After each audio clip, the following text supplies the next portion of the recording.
and Liz Feldman.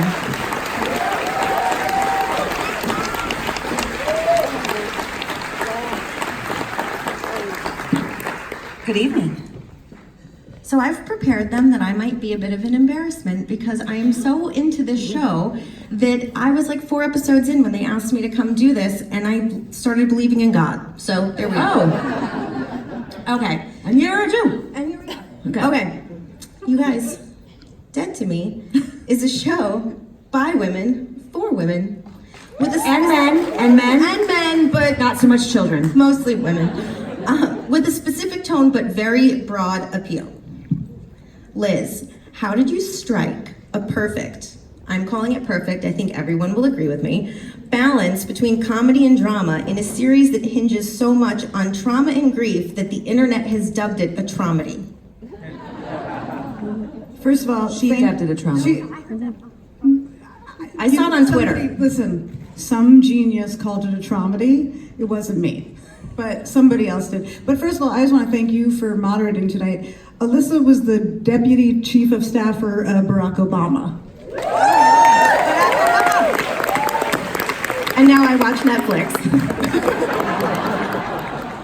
So does he, I'm sure. You know, well, he better. But you know, I thank you for saying that we struck the perfect tone. You know, I think that so much of the tone is owed to these two women.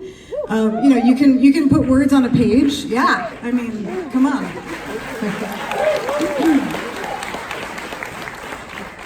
You know, I definitely strove to write a truthful show that is emotionally authentic and relevant, hopefully, to people who are going through grief and loss. And, you know, myself included, I was going through some dark times when I wrote the pilot, and I just sort of followed my own emotional trajectory, which is like, you can be in a really dark moment, but we as, I think, human beings have this urge to try to get out of it, like to try to laugh our way out. And that's what I found myself doing, is, you know, being sort of depressed one moment about losing someone or about, you know, not being able to get pregnant, and then in the next moment just focusing on some ridiculous detail that was very funny to me. So I just sort of followed that when I was writing the pilot, and then, you know, I hired some incredibly talented writers to help me with the rest of the season, and then you get to work with these two incredible women who are both so adept at drama and comedy.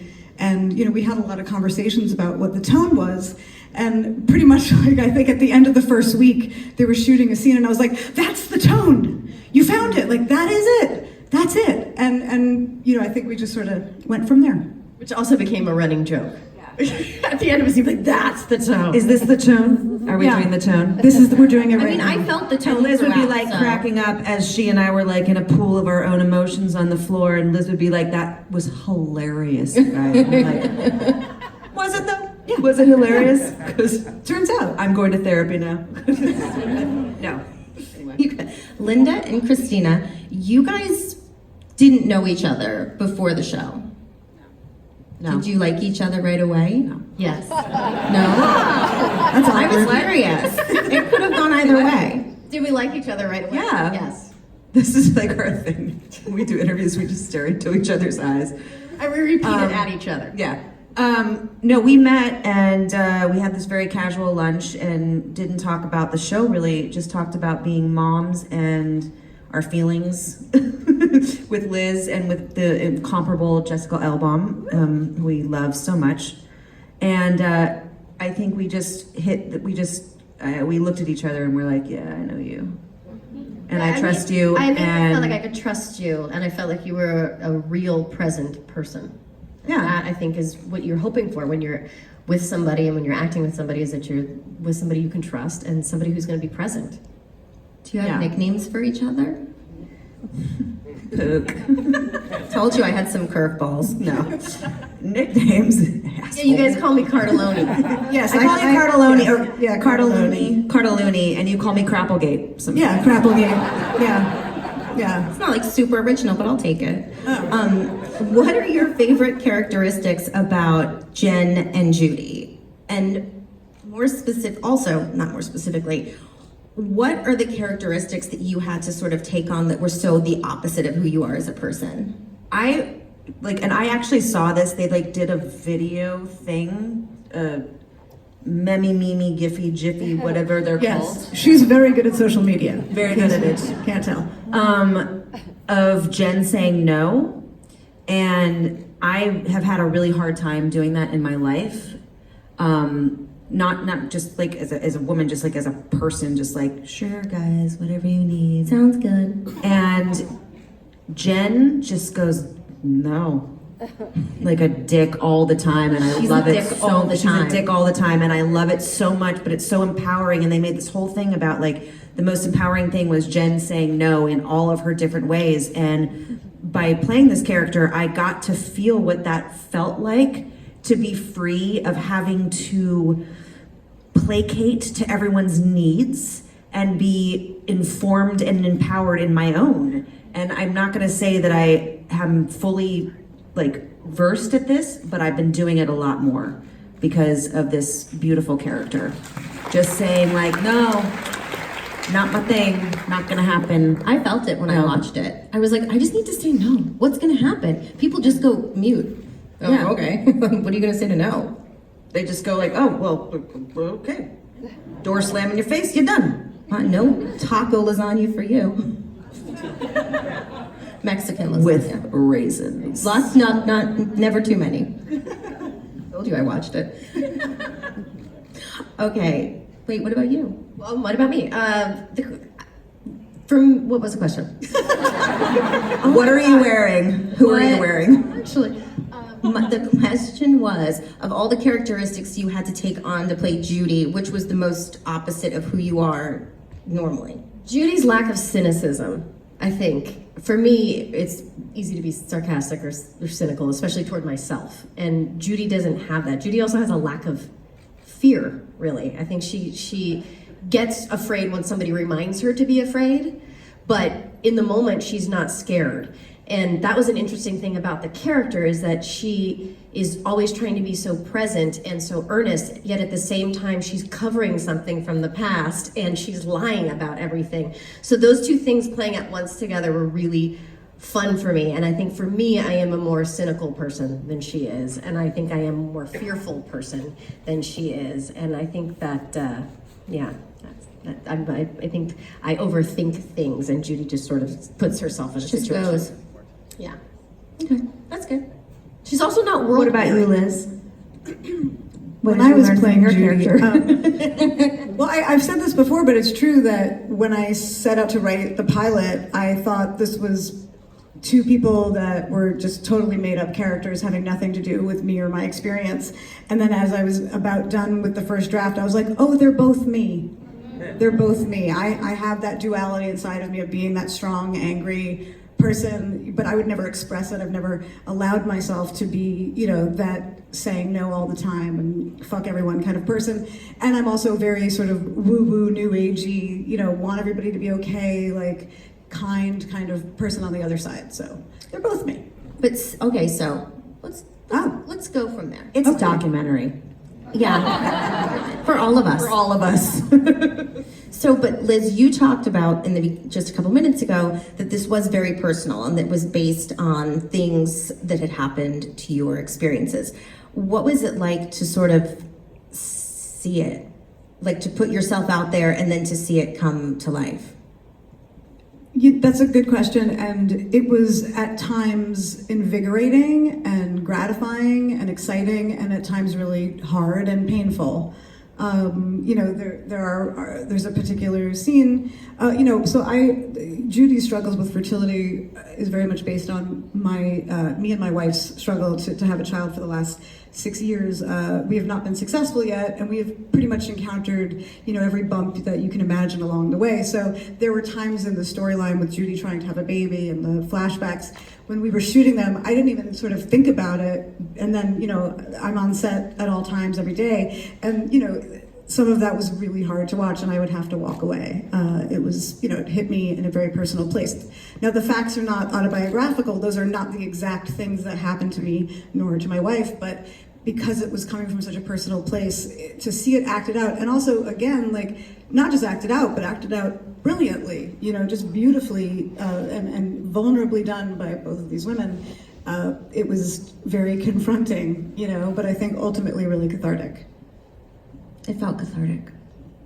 Thanks. I found myself when I first watched it, I just laughed so hard, and then I like cried a lot. But I found myself immediately connecting with your fuck off no vibes. Like I was like, amen, praise be. But then also Judy's sort of crushing desire to fix everything for you, even though she killed your husband accidentally. And so because this, So we think. we don't know, as per what I've seen. But so we know that the sign of cultural relevance is a BuzzFeed quiz, which, do you know you have a BuzzFeed quiz? Yes. We all took it. Yeah, Okay, we were good, so we excited. We all got Jen. Oh, yeah, we all got, no, Oh, she no, got I got Judy. I got Jen. I got Jen. So this was, okay, Hands this was down, my 100%. question. So I took it and thought I was gonna be a Jen, and I was 110% Judy.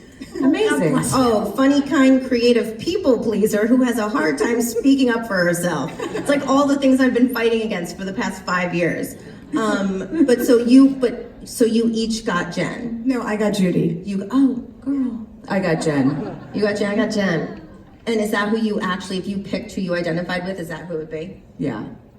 I think both. I feel like you have the duality too. Yeah, no. No, you're Jen. Yeah. And I love you so much. How do I take that, doll? No. I'm Jen. Yeah. Documentary. Okay. So by immersing yourself into these characters, has it changed at all how you deal with things in the real world? Like how you cope with things? There's this thing that we did on set where when Judy gets grabbed by Steve, played by James Marsden, he's sorry, don't do that. Oh, it's okay. You know, and this idea of accepting an apology so quickly without even realizing that there might be a real apology behind it. Like that whole thing sort of started to peek out on the show in a way that we would just do it on set and it would be this banter that we did, and then it watching the show and seeing it put together the way that Liz did it, it really had some resonance. And then it made me think to myself, when have I allowed forgiveness when it wasn't really earned? And that makes me stop and think a little bit. For me, I've gone through a lot of big, hard times, and some that people know about, some that people don't know about. And the world wants you to stop hurting in their timeline. Right. And that's what Jen is going through, is that her world, her nucleus wants her to stop hurting. And she can't. She can't stop hurting, and she's hurting in a messy way. She's not hurting in a way that is acceptable to everyone around her. And then also that's a lot of shame because she doesn't know how to stop hurting. And I've, in my life, was told to stop hurting. You gotta stop. You gotta go to work. You have to shut it down. And for me, this show I had to go back to some stuff that I needed to kind of look at again and heal from. And I really thank her, and I thank Liz for creating these beautiful characters that are so messy in their grief, and that there is no timeline, there is no special way to do it, and that let us just do it in the way that we need to do it. And so I'm kind of looking at that for me. What do you two love about the relationship between Judy and Jen? Because that's a real female relationship. That is a real solid female relationship. And at the core of it is something that is so unique to the two of them, which is this grief. They have this thing that holds them and bonds them that no one else understands. And so there's freedom in that, and that they can fully be themselves and not be apologetic for the way that they're doing it. Mm-hmm. And I don't see enough characters that are not competitive. They're like, okay, I've got you, even though it gets convoluted and crazy. There still is, by the time we get to the end of this series, who does she call? And it's her. I'd call you too. Would you call I'm me? here. I'd call you. Would I you? wanted to tell someone to fuck off. Yeah. And I'd be like, give me my. So there are some very heavy scenes in the series. Two that came to mind when I was thinking about this, Christina, were one, I think it's the first episode where you're putting Henry to bed, Jen's putting Henry to bed, and he doesn't want to go to school, and he says it's because he doesn't want to leave you alone. And that, right. And then Linda, for me, but I really connected with this show because I am 43, I cannot biologically have kids, and it's been something that took me a long time to figure out. And so the miscarriage and fertility, and then finding out at 43 that you're in perimenopause, which is why you're hot all the time, because on top of not being able to have kids, you are hot. It's fine, I'm fine, don't worry, I'm just hot. But so preparing for the episode where you find out you might be pregnant and then maybe aren't pregnant, and the scene with Henry and so many of the others, how did you guys prepare yourself for those days when you had to go and do those scenes? Sure. Well, Liz was very open and generous with her own story and helping us through everything always, and it feeling like it was everything coming from a real place. And with Judy, she really just, more than anything, wants a family. She wants someone to love. And when you meet her at the beginning of the show, she has Abe. That's who she gets to love. But other than that, she's been abandoned by virtually everybody. And so the idea of, for me, building that part of the character was allowing her to truly hope, which is that speech that she has where it's I'll have my 3 minutes of hope, but maybe I shouldn't hope, but maybe I should hope. And that whole thing was very telling, because I think that's what's really difficult about being a human, is that you're vulnerable when you're hoping. And so for me to build that vulnerability while she's hoping, and that moment that we share when we decide to parent together, and the friendship and the vulnerability and the idea of she loses everything when that doesn't happen for her. She loses every hope she ever had of what she really wanted for her in that moment. And so to really make the hope feel real, which, I had wonderful help on set with me, and that scene, I think, to build that up so that it can then fall down in a real way, and in a way that is just, it takes everything away from Judy again. So it just, I don't know, is the idea of letting the positive seem so real, that's when we all can feel the most pain, is when we're the most open and vulnerable. You. For me, scenes like that, I always wanted them to feel unexpected, because Jen gets hit by these unexpected moments quite a few times during the run of the show. And so for me, I just wanted to stay with him. There wasn't a lot of thought. When I was laying in that bed with Sweet Luke and he just said that, my whole, I almost wanted to throw up, laying there. And I knew that whatever the next scene was sitting on the toilet, hysterically crying. And that's just, it all just comes from that feeling of what would you do if your baby child said that to you? I just don't want you to be alone. I mean, it's oh my, your heart just breaks. And it's we had other moments like that were unexpected, where the balloon falls down and you think it's gonna be the thing, and then, and it wasn't even really in the script that I got emotional about it, but every time I would unroll it and it said, I wanna be playing the Hates game with you, I couldn't even breathe, because as a mother, I'm a mother, and to imagine myself in those shoes, what that felt like. And it just, so I just tried to let things be very unexpected, because Jen's sort of kind of floating in this world of where things are, she's not in control. Yeah. And so, yeah, those were very unexpected moments. I really felt the balloon. The balloon was, the balloon gnarls.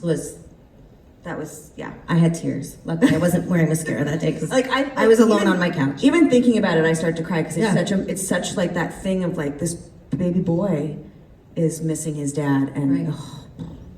It's always, that's what I think is beautiful about the writing too, is that it's always the little things when somebody goes, it's, you miss the big thing in the presence in your life, but it's the little thing that you stumble across in your everyday life, like a video game, or that just, it breaks you. And I think that's what's so beautiful about the depiction of grief. Well, thanks. You want to hear a true story? The balloon scene was based on something that happened in real life. So, part of the inspiration for the show is that on the day I turned 40, my cousin passed away of a heart attack unexpectedly. He was 50.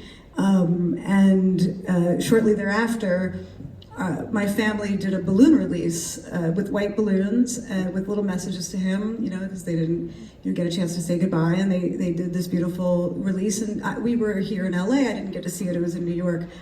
But the next day, in Los Angeles, in my sister's backyard in Silver Lake, a white balloon came floating down into her backyard, like out of nowhere. And we had felt so bad that we couldn't be there. And then here was this magical moment. There was no message inside, but there didn't need to be. And I just thought that was such a, one of those things that we, in the writers' room, we call death magic. That desire to be connected, to the person who's passed. And so that's where that scene actually came from. Talking about scenes, Oh. is there anything you'd like to give me hope for? Is there any news you'd like to talk about? What's happening with the show? Like Dead to Me. Dead to Me. Like a season 2. No, Russian Doll, obviously. I don't have any news about Russian Doll, so I got nothing. That's okay. What about the one that I binged twice? Twice. Yeah, twice, Holy you guys. moly. Once on my own and twice to get ready. Tonight? Yeah, on the plane ride from New York that I took to be here with you. Hey, do you guys want to hear some good news? Well, I can tell you that we have just found out that Dead to Me has been picked up for a season 2.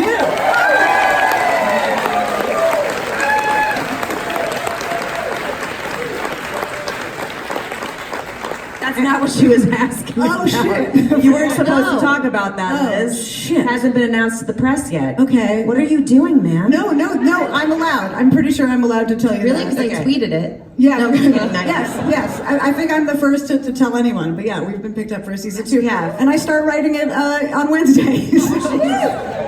Wait, so while I have you all Taking here, pitches from anybody. If you We're actually not. there, We're actually not. is there Is he anything- really dead? No one knows. I mean, I watched Dallas. I know who shot JR. Is there anything that you want to see happen in season 2?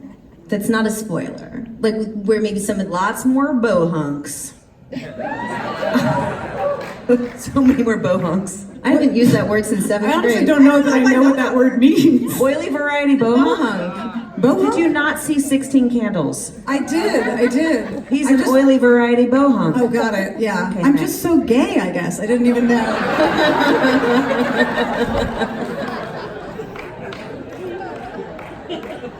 I mean, Congratulations, girlfriend. Thanks, girlfriends. Congratulations to you guys. I think what I can promise you is that in season 2 there will be more crying. That's good. Well, but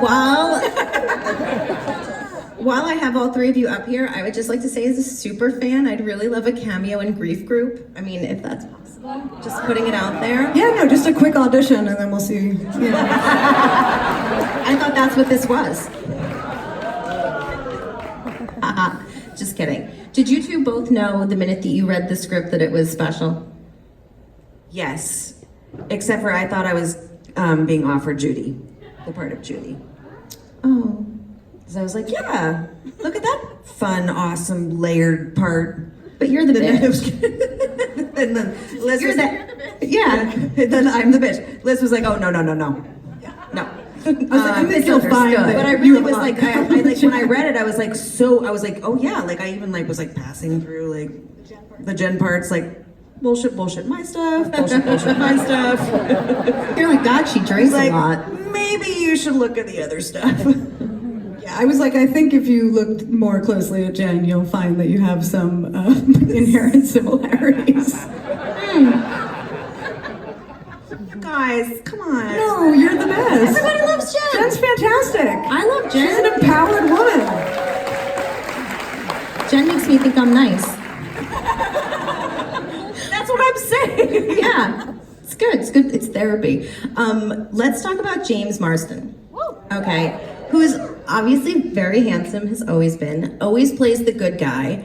How do you turn him into the most delicious villain that I've come across in a long time? Yeah, how did you do that? Because he was like, he'd be always apologizing to me after scenes like, yeah, sorry, are you okay with me right now? And I'm like, James, I love you. You know I love you. It's He fine. really is. He's the nicest. He is really, truly like the most genuine, lovely man that, and especially anytime he had to like, you know, sort of grab you or yell at you, he would be like, he would really genuinely say, I'm sorry. But he's such a fun sparring partner. Like we had so much fun, and that was just that thing that we're talking about with the grab. I'm sorry, it's sorry, okay. it's okay. We can't. You know, Liz sort of came up with an idea, and we just tried it out on set, and it was just a really. He's so easy to work with. He's, you know, he's handsome and talented, but he has no ego, and he's really in a class all of his own because he just is a wonderful team player. I actually think it takes a good person to play a bad one. I think like if he wasn't such a good person and he didn't have the humanity that he has, I don't think you would like his character as much. You know, because yes, there's a level of douchitude that is inherent to Steve. Modern douche. He's got the modern douche thing going on, but he also, you know, a friend of mine once said this about a person that we knew, and I thought it was such a great quote, and it's very true about Steve, is that he's worse than all bad, he's half good. And I think it dangerous. takes a good person to play somebody like that. So But that's in your writing too, because you had to, and in your the casting, because all of us could be completely unlikable characters. Right. You know, I mean, on the page, you could be like, gosh, Judy killed a guy? Like, literally killed a guy. Accidentally. And is lying about it. It was manslaughter. And then lives With with the you. lady. Yeah. Like, it's crazy. Like, this could all have gone completely wrong.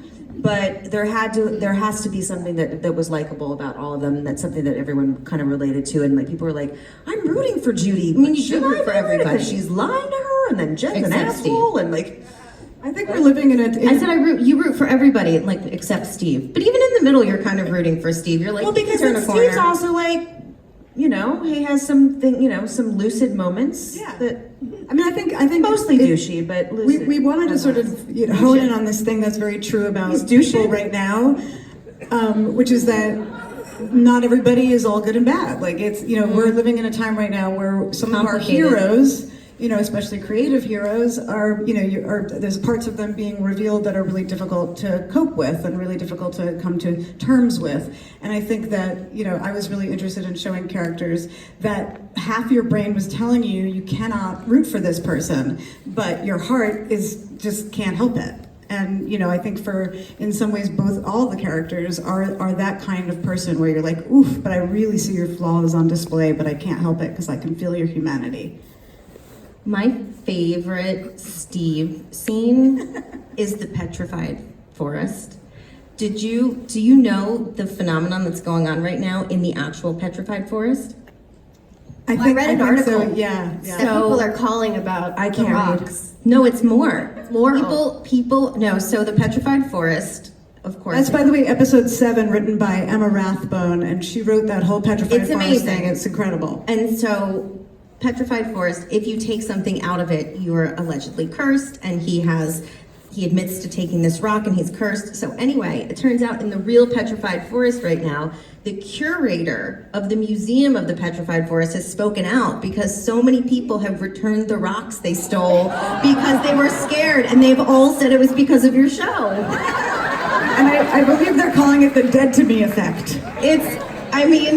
Think of it, the dead to me effect. Wait, are you being fun? No, I am fun, but that is actually 100% true. They're calling it the dead to me Well, effect. look at you. Well, look at all of you. you. Philanthropic and amazing and environmental. And I didn't even write that, so thank you. There you go. Yeah. Okay, so getting towards the end, let's talk about the ending, the twist. So normally I'm very pro gun control, but I found myself really rooting for Jen to use the gun on Steve. And she did. And so now You don't know that. What? I don't know that. Okay, you'll find out. So now Jen and Judy are essentially on a level moral playing field. You've both done some shit. Okay. Was that always the plan from the beginning? No. I've spoken a lot about this. This is a question that I get because I understand why I get it, which is it's a big swing to take there at the end. And I didn't initially pitch that to Netflix when I came in to pitch the whole show. I had a different ending, which I'm not going to tell you because I might want to use it. But one of my writers, Abe Sylvia, early on said, we were talking a lot about the relationship between the two women and how in many ways, Judy may have, in a really painful way, released Jen from this relationship that may have been holding her back. And then, as we were developing the show, Abe said, I think that Jen has to do the same for Judy. And I was initially really reticent, but sometimes when you're in a writer's room, this thing happens where a really good idea is pitched and you can feel this like energetic ripple in the room, and as the head writer, you can't deny it. Like you can't, it's just this visceral thing. And that's what happened when Abe pitched the ending. And, we went for it, and, I'm excited that we did because I'm happy now that they're on level playing ground, as you're saying. And also there's in some ways a role reversal, and that's really fun to play with. And we will. Well, you guys, I love your show. Thank you so much. I am, and there's a second season! Yes, there is! So, thank you. It was very special for me to be here, so thank you. Thank you so much for coming in. Thank you so much. Thanks, everybody. Thank you, guys.